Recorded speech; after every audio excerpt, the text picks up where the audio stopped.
Hello my dear students, कैसे हो आप सब। आई होप आप सब बहुत ज़्यादा अच्छे होंगे। आज की इस वीडियो में हम क्लास 9th का वर्कशीट नंबर 4 करेंगे। ये विज्ञान की वर्कशीट है और आज जो हमारा पार्ट है वो है धातु एवं अधातु। अब धातु और अधातु में क्या फ़र्क है उनको आज हम देखने वाले हैं। तो सबसे पहला जो हमारा जो डिफरेंस है वो है धातुओं को पिघलाकर उनकी तारें खींची जा सकती हैं।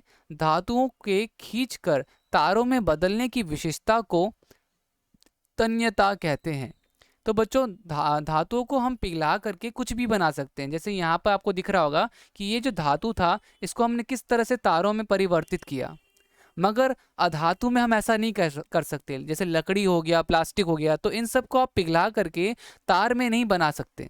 ठीक है, सबसे पहला ये डिफरेंस हो गया। दूसरा, धातुओं को पीट कर पतली चादरों में बदला जा सकता है। आप सबने देखा होगा, आपको मम्मा सब लंच में जब रोटी वगैरह देती है तो एल्युमिनियम फॉइल जो होती है उससे उससे लपेट कर देती है ताकि खाना गर्म रहे।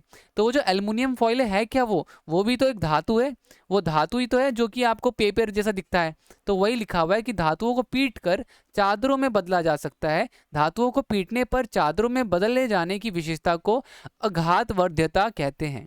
बच्चों ये चीज़ अगेन अधातु में नहीं होती। आप लकड़ी को पीट पीट के उस टाइप का नहीं बना सकते। ठीक है, प्लास्टिक को पीट पीट के हम वैसा नहीं बना सकते। और गैस जो होती है, गैस भी अधातु होती है। Oxygen, carbon dioxide, hydrogen gas, तो इन सबको भी आप चादर में परिवर्तित नहीं कर सकते। तीसरा हो गया, धातुएं ऊष्मा और विद्युत की सुचालक होती है और इसी का उल्टा अधातुएं ऊष्मा और विद्युत की कुचालक होती है। धातुएं टकराने पर मधुर ध्वनि उत्पन्न करती है। अब ये जो बेल बजता है, वैसे ये मधुर स्वर कभी कभार पिटाई का कारण भी बन जाती है। अगर आपने घर के बर्तन में गिरा दी तो वैसे देखो, मैं क्या कहना चाह रहा हूँ कि आप ना एक लकड़ी की प्लेट अगर हो आपके घर में या लकड़ी का कोई भी सामान, उतनी ऊंचाई से लकड़ी का सामान फेंकना और उतनी ऊंचाई से बर्तन फेंकना। ठीक है, तो बर्तन की जो इतनी तेज आवाज़ आएगी उतनी लकड़ी की आवाज़ नहीं आएगी। मगर हाँ, ये करने से पहले देख ज़रूर लेना कि घर में मम्मी पापा ना हो, क्योंकि अगर मम्मी हुई तो फिर मम्मी भी फिर ध्वनि जो निकलेगी वो फिर आपको पता है कि कौन सी ध्वनि निकलेगी। तो ध्यान रखना, ठीक है ना। तो ये समझ में आ गया आप सबको। उसके बाद अधातुएं में ऐसी कोई विशेषता नहीं होती। अधातुओं में ऐसी कोई विशेषता नहीं होती। अब हमने ये समझ लिया, आगे बढ़ते हैं। धातुएं अम्लों के साथ अभिक्रिया कर लवण तथा हाइड्रोजन बनाते हैं। लवण को कहते हैं नमक, सॉल्ट। ठीक है, गैस बनाते हैं जो पॉप की ध्वनि के साथ जलती है। अधातुएं सामान्यतः अम्लों के साथ अभिक्रिया नहीं करती, तो अधातु एसिड के साथ अभिक्रिया नहीं करती। धातुएं ऑक्सीजन के साथ अभिक्रिया कर क्षारीय ऑक्साइड बनाती है, क्षारीय ऑक्साइड। ठीक है, और वहीं पे क्या होता है, अधातुएं ऐसा जैसे सल्फर ऑक्सीजन के साथ अभिक्रिया करके अम्लीय, अम्लीय मतलब एसिडिक। ठीक है, क्षारीय मतलब आपका बेसिक बनाते हैं, जो जल में मिलने पर नीले लिटमस को लाल कर देता है। बच्चों ये तो चीज़ें बात हो गई। और उसके बाद तीसरी बात जो है, अधिक अभिक्रियाशील धातु कम अभिक्रियाशील धातु को उसके लवणीय विलयन से विस्थापित कर देते हैं। इस बात को हम जैसे एग्जाम्पल में ले सकते हैं, लोहा कॉपर को उसके लवणीय विलयन से विस्थापित करता है। लोहा कॉपर को हटा देता है उसकी उसकी जगह से। ठीक है, अब कुछ बातें हैं धातुओं व अधातुओं के उपयोग। तो धातुओं व अधातुओं के उपयोग कौन कौन से हैं। तो धातुओं का प्रयोग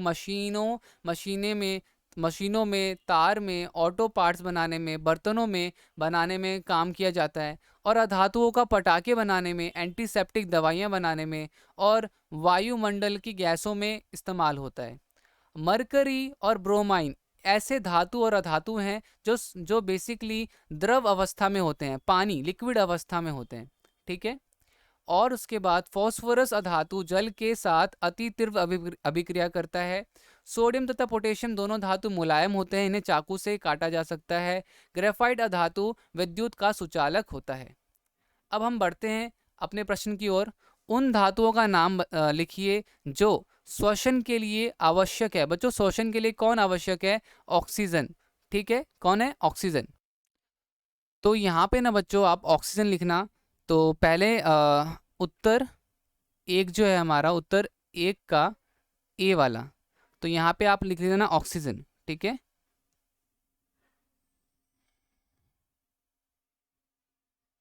ऑक्सीजन,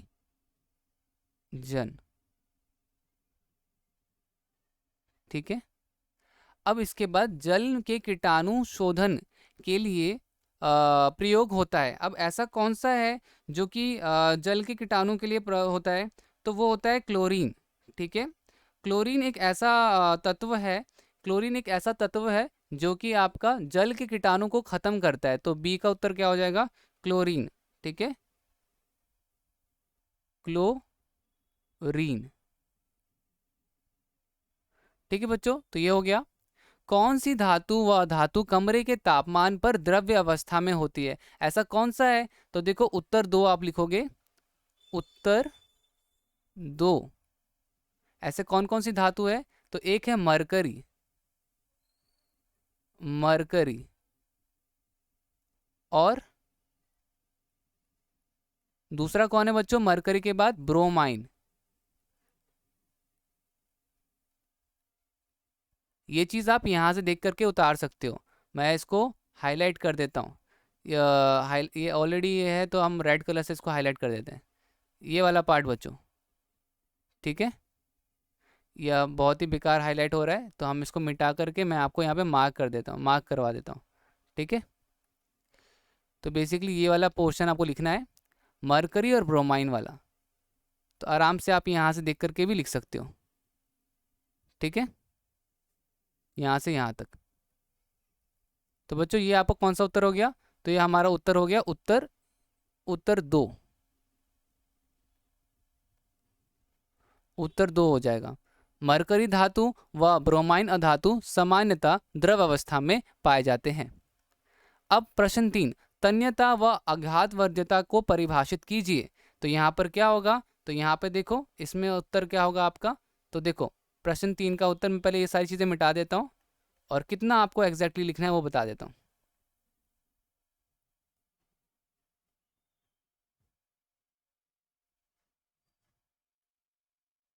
ठीक है। तो यहाँ पे देखो आपको कितना लिखना है, उत्तर 3 में क्या लिखना है, तो उत्तर 3 में यहाँ से लेकर के आपको यहाँ तक सारा लिखना है, ठीक है ना। सारा का सारा जितना भी मैं अब अंडरलाइन कर रहा हूँ, सारा का सारा, ये चारों की चारों लाइनें लिखनी है आपको। तो बच्चों ये हो गया आपका उत्तर 3। अब प्रश्न 4 देखते हैं। लिखा है कौन सी अधातु विद्युत की सुचालक है, ऐसी कौन सी अधातु है, तो ग्रेफाइट। उत्तर 4 जो होगा आपका वो होगा ग्रेफाइट, ठीक है। ग्रेफाइट अधातु विद्युत की सुचालक है। धातु व अधातु के ऑक्साइड की प्रकृति कैसी है, तो धातु के ऑक्साइड की प्रकृति कैसी है, तो देखो यहाँ पर इसका आंसर होगा, तो देखो यहाँ पे आप लिखोगे आंसर कैसे लिखोगे, उत्तर, उत्तर 5 में आप साफ साफ लिखोगे धातु व अधातु के ऑक्साइड की प्रकृति कैसी की जगह पर आप लिखोगे क्षारीय और अम्लीय होती है। धातु की होती है क्षारीय और अधातु की होती है अम्लीय, ठीक है।